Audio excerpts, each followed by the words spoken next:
Hi, hi guys, welcome to my channel Daf-Tech. So today I'm doing a service maintenance light on the Ford Transit 2020 Ford Transit Custom 2020. So first of all, you just have to put the car in ignition.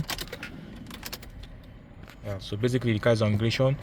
Then you have to match the accelerator pedals and brake pedal at the same time for 25 seconds. So you have to wait for 25 seconds.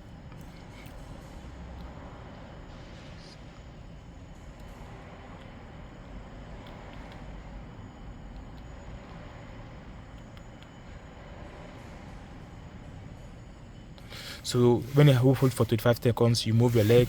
After you move your leg, then you have to come to your menu. This is your menu in the steering.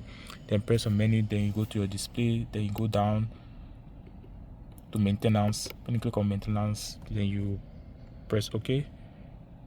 Then click on oil life, then press OK. And that's it. That's how you set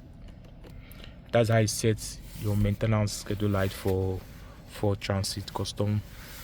Just like and follow for more Daf-Tech. See you soon for more. Bye.